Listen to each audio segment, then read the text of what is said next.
You're in the car at 1 a.m, engine off, street empty, world on mute, except for the noise in your head. Outside, nothing is happening. Inside, everything is tightening. Your chest, your throat, your jaw, your grip on the steering wheel. You keep glancing at your phone like it's some kind of oxygen line, even though a part of you already knows the truth. It's not a lifeline, it's a weapon, and you're the one holding it to your own throat. She hasn't replied. Not for 10 minutes, not for an hour, for hours, 6 hours, that feel like 6 separate lives you've lived entirely inside your skull. You tell yourself you're just checking. You tell yourself you're just curious, but that's not what you're doing. You're not checking a message. You're checking your value. You're staring at a lit-up rectangle, waiting for it to tell you whether you still matter. You think you're waiting on her, but you're not. You're waiting on a verdict on whether you're still relevant, still wanted, still chosen. You want to believe you're calm, above it, indifferent. But every minute her silence stretches out. It chips away at the mask you've been wearing for years. That calm, cool, controlled persona starts to fracture, and under it, there's someone you don't want to look at too closely. The part of you that panics when he doesn't feel seen. This moment isn't special. It feels intense, but it's not new. You've lived it before. Different car, different night, different woman, same feeling. You've done this outside different houses, in different cities, with different names showing at the top of the chat. You've told yourself, every single time, that you'd never let it get to you again. That next time, you'd be smarter, colder, less invested, that you'd play it better. But here you are, running the same script, watching the same scene play out, and the only constant in all of it is you. And you can't outrun that fact. Every time you end up here, you think the problem is her behaviour. You think it's because she's playing games, or because she's not serious, or because women today are all the same. But if you strip away the excuses, you're left with a truth you don't like. The pattern is yours. The trigger is hers. The wiring is in you. You're not just hurt by her silence, you're exposed by it. That's why it feels so heavy. That's why your mind runs through every scenario. Did I say something wrong? Was that last message too much? Is she with someone else? Did she lose interest? Should I say something? Should I say nothing? Should I pull back so I don't look weak? You call it overthinking, but it's deeper than that. You're watching your sense of worth swing on a hook you hung in someone else's hands. You're not thinking, you're begging, not out loud, but in your head. Please respond, please reassure me, please prove I'm still enough. And that, right there, is the core problem. Your existence feels conditional. When you're getting attention, when the messages are flowing, when her energy is warm and responsive, you feel like a man. You feel chosen, desired, relevant. You stand taller. You speak differently. Your day feels lighter. Your future looks brighter. Nothing in your actual circumstances has changed. Your job didn't transform. Your body didn't change. Your bank account didn't explode. But one woman's attention upgrades your entire internal state. Then the moment that attention dips, the structure collapses. The confidence evaporates. The calm fractures. You don't feel like a man anymore. You feel like a question mark. That isn't attraction. That isn't connection. That isn't romantic intensity. It's dependency. You've unknowingly built a system where your nervous system is outsourced to whoever you're currently interested in. Your mood, your self-image, your sense of direction, all of it floats with her responses. When she's close, your system is regulated. When she's distant, your system is flooded. This is why you end up in cars at 1 a.m. staring at screens. It's not about her. It's about what she represents. A temporary fix for something you never fixed at its source. Understand something clearly.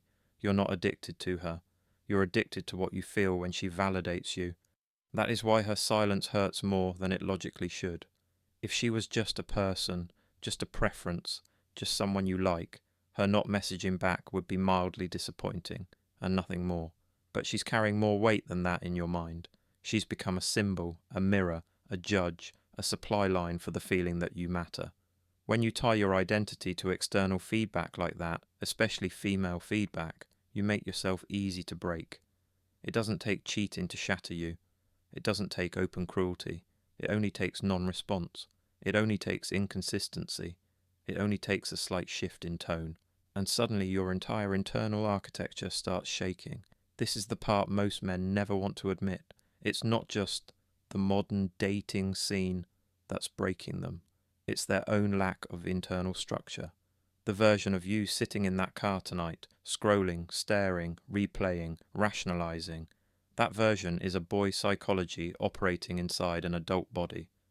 A boy waits for the world to tell him who he is. A man decides. A boy waits to be chosen. A man chooses. A boy chases reassurance. A man is reassurance. A boy lives in reaction. A man lives in principle. Right now, you're not in principle. You're in reaction. Reaction to her silence. Reaction to your fear. Reaction to an old script that's been running since before you were conscious of it. Chances are this pattern predates women. A long time ago, you learned from parents, from school, from early experiences, that affection is conditional, that approval is temporary, that attention must be earned and threatened at the same time. You learned that your value lives in someone else's eyes. That script got burned into your nervous system.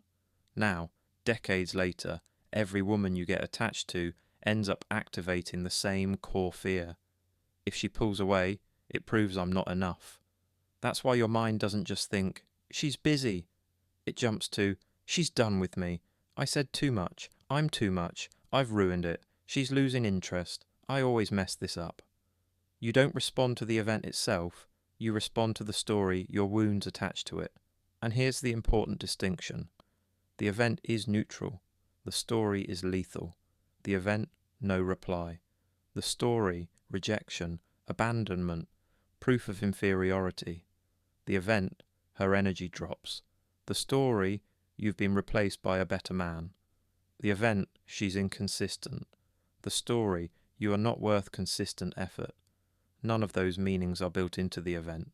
You add them, automatically, instantly, because the wiring is still raw and untouched. Most men try to fix this by trying to control the external. Be more attractive, be more detached, be more mysterious, text better, time messages better, be less available, talk to more women so no one woman matters. Pretend not to care, never double text. Wait exactly this many hours before responding. They treat it like some game that, played correctly, will permanently protect them from ever feeling this 1 a.m. tension again. That's not strategy. That's superstition. You cannot text your way out of foundational insecurity. You cannot game your way out of needing validation.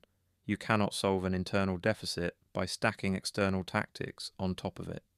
All that does is make you more efficient at running the same broken pattern. You can't keep trying to become a more sophisticated slave.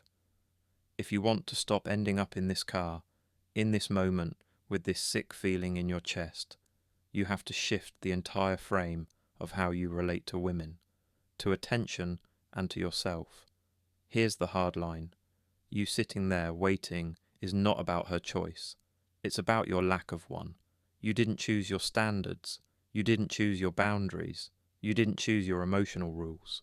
You just handed over the controls to the hope that maybe this time it'll feel different, and then you called that hope love, or chemistry, or connection. If you want out, there are some truths you're going to have to accept, without flinching. First, you are not entitled to anyone's response. Not hers, not anyone's. That might sting your ego, but it's reality. People are free. She's free to respond or not respond, like you're free to walk away. Free will exist on both sides. Second, if someone's freedom to respond or not respond destabilizes you, your issue is not with their freedom, it's with your dependence. Third, you cannot build a stable identity on unstable variables. Human attention is unstable. Human desire is unstable. Human emotion is unstable. Trying to build your worth on that is like building a house on a fault line and acting surprised when it shakes. So what does a man do instead? He flips the direction of evaluation. Instead of sitting in his car asking, "Am I still wanted?"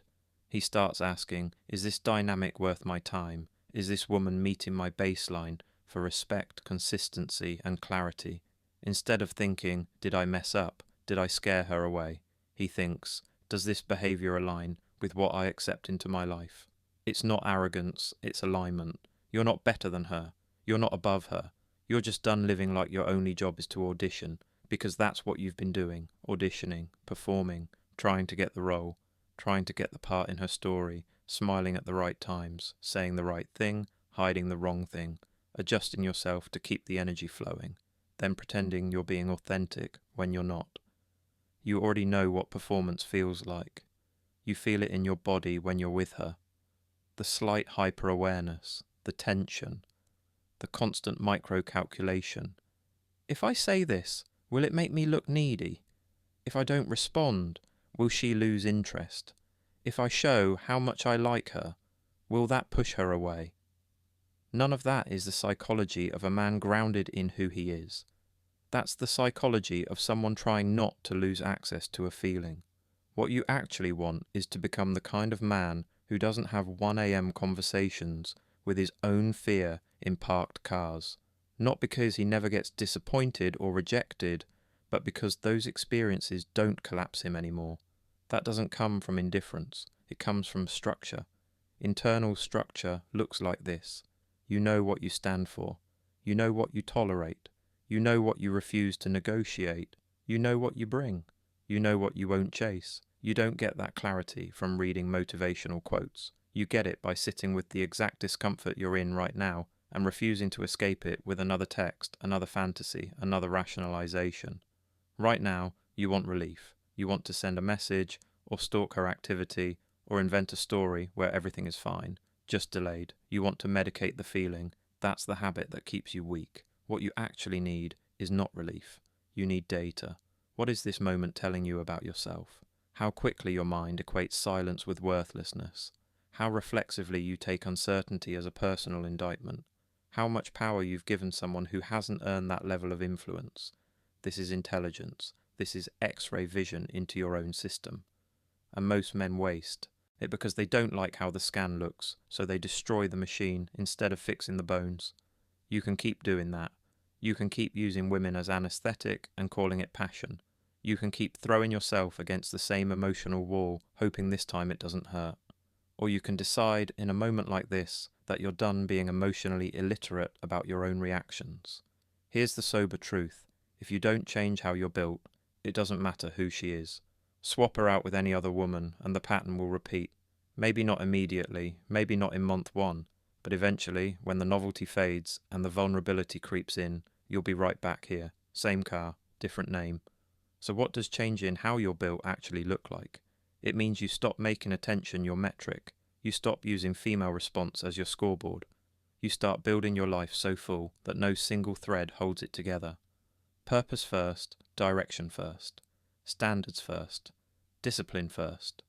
You treat your emotional state like something you're responsible for, not something you outsource. It also means you redefine what attraction means for you.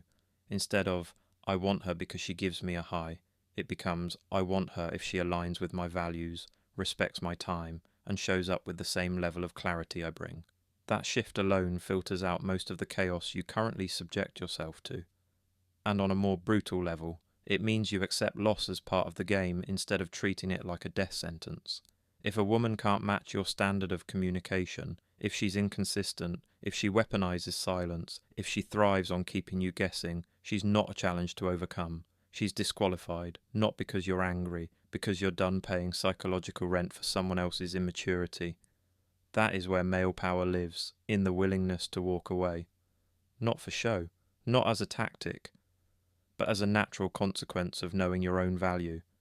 Imagine the same scene again, same car, same time, same silence, but this time you're a different man. She doesn't respond for hours. You notice. You don't lie to yourself. You register it as data. You don't spiral. You don't start negotiating your worth. You don't start inventing catastrophes. You simply think, if this is who she is, she's not what I'm looking for.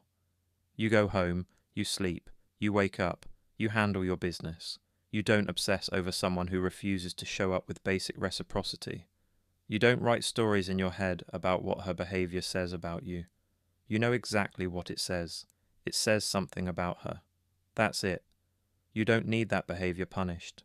You don't need it explained. You don't need closure scripted out in a monologue. You have all the closure you need, a real-time demonstration of someone's priorities.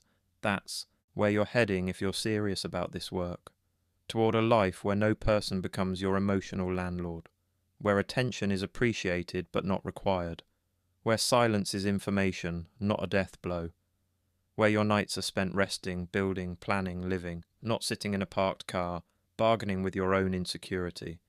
You can keep being the man whose worth lives and dies by a response, or you can become the man whose worth is a fixed point and everyone else's behaviour simply reveals whether they belong in his orbit. One path keeps you here, the other path starts when you finally admit, I'm not broken because she didn't reply. I'm exposed because I built myself in a way that her reply mattered this much. You don't fix that by getting her back. You fix that by getting you back.